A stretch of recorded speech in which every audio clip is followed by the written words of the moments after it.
السلام عليكم، كيف نتوما؟ لاباس عليكم؟ كنتمنى كلشي يكون بخير وعلى خير. مرحبا بكم في قناة جميلة طنجاوية. اليوم جيت نشارك معاكم فطيرة بحجم عائلي او بيتزا، سميوها كما بغيتو.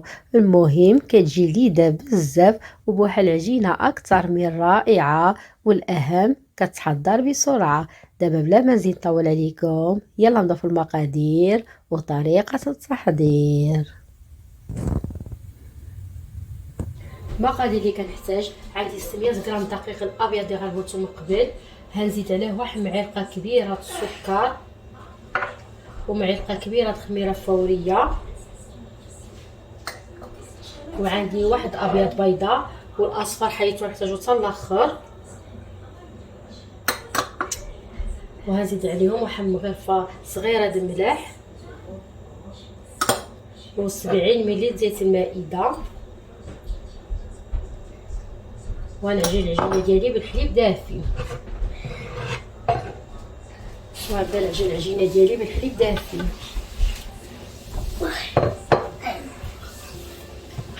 بالنسبه للحليب متعينيو ميزان، كما كتعرفوا كاين دغيا كيتشرب كاين اللي ما كيتشربش.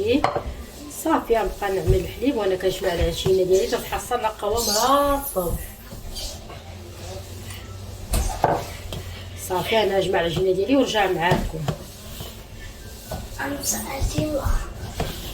انا جمعت العجينه ديالي كما كتشوفوا معايا، هذا هو القوام ديالها رطب. بالنسبه للعجينه ما كنقلبوها ما والو، صافي كنجمعوها شني خصها يجي القوام ديالها بحال قلت لكم رطب.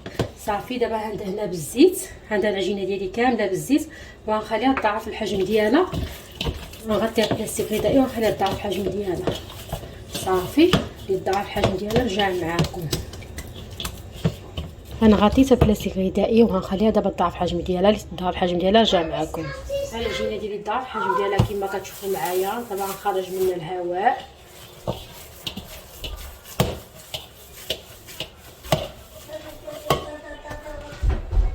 غنقسم العجينه ديالي في النص. هذه العجينه بدون يدر ولا مجهود، هذه الفطيره كتجي رائعه.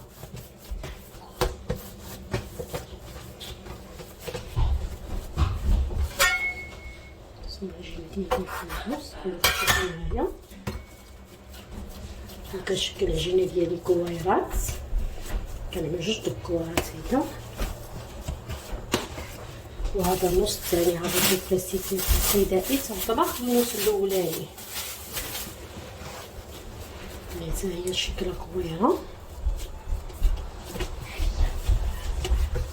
صافي عاد كنبدا نطلق العجينه ديالي. دابا غنطلق العجينه ديالي قبل ما نطلقها ترش السطح العمل بالدقيق غير شويه.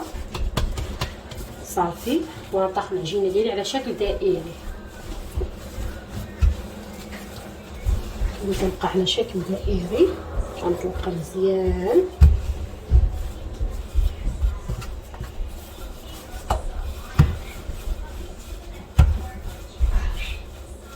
انا طلقت العجينه ديالي كما كتشوفوا معايا. دابا غنعملها في صينيه الفرن، نزيد نعوض عليها في صينيه الفرن. نتوما تعملوها على قد الصينيه اللي عندكم. صافي وكنزيد نعوض اذا كنقرصها بيدي باش الفطيره ديالي ما كتجينيش غليظه. انا قرصت العجينه ديالي كما كتشوفوا معايا. دابا غنعمل داك الثقاب متشيك باش ما تنفخليش.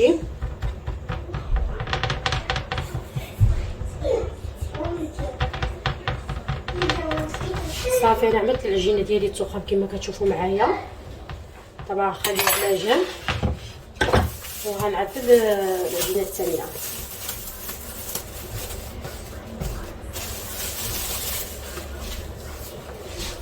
العجينه ديالي كنقطعها قطع صغيره.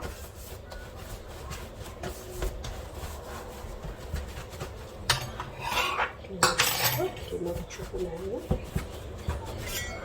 وكنقطعها قطع صغيره بالطريقه هذه. كوارات صغار خصهم يكونوا.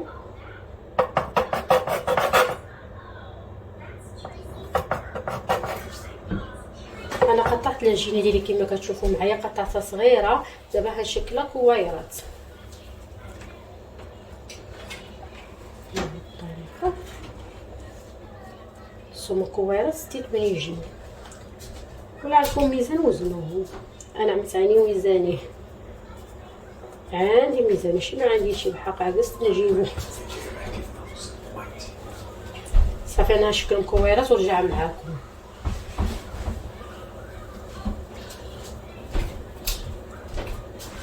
شكلت مكويرات كما كتشوفوا معايا. دابا غنشبر هاد الكواره كنعمل فيها الجبن. كنعمل لها هيدا بهاد الطريقه هادي، وكنعمل لها الجبن جبن مبشور. كتجي غزاله هاد الفطيره ما نقولكمش، واحد المذاق رائع على هاد الطريقه هادي. صافي وكنعملها على العجينه الاولانيه هيدا بهاد الطريقه. طريقه جد سهله. انا نزيد معكم وحده اخرى. كنعمل العجينه هيدا وكنعمل الجبن، اي نوع ديال الجبن اللي عندكم على هاد الطريقه هادي. هيدا بهاد الطريقه وصمر على هاد الطريقه. تنساليهم كاملين بعد نرجع معكم.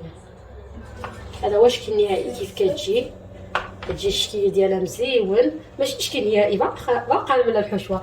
بالنسبه للحشوه عندي هنا صلصه البيتزا، حشوه عند ولا اللي بغيتو. انا هاد صلصه البيتزا كنشريها جاهزه غزاله الصراحه بالله، فيها الصحه فيها كل شيء. كندهن هاد صلصه البيتزا في العجين ديالي.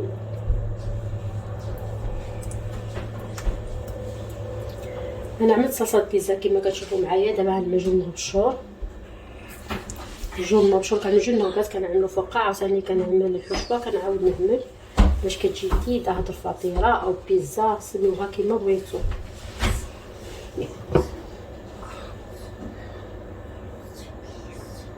كيجي شكل ديالها مزيان الصراحه بالله. دابا نعمل الفلافل بالالوان.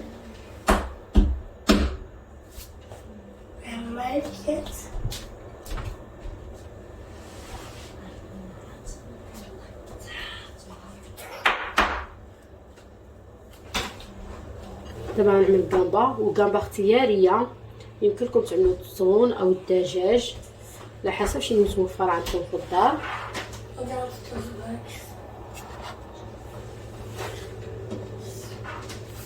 صافي انا عملت لك جامبا كما كتشوفوا معايا. دابا انا نعمل بصله اللي قطعتها شرائح. بصل كيزيد يعطي له واحد المذاق لذيذ بزاف.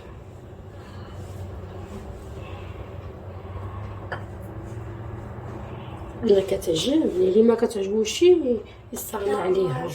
انا صراحه كتعجبني. هذا كنعاود نعمل لها جبن مبشور. شو الشكل ديالها كيمزيون باقا ما طايباش. ملي كطيب ما نقولكمش واحد المذاق خطير.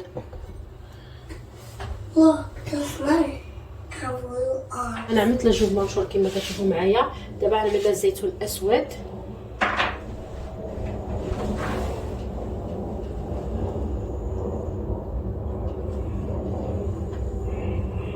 فطيره روعه.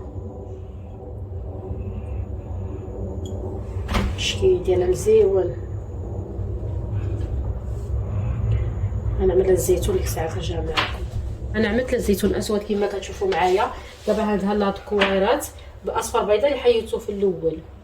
اصفر بيضاء زدت معاه واحد معلقه كبيره ديال الحليب. في هاد الاثناء الفران عندي كيسخون على 200 درجه من فوقي ومن تحت. صافي انا هندهنا ونرجع معكم.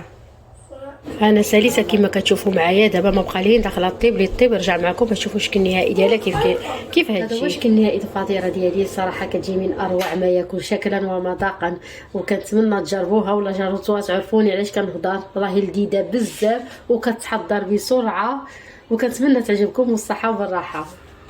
دابا غنقطع باش نوريكم الداخل ديالها كيف كتجي. بسم الله.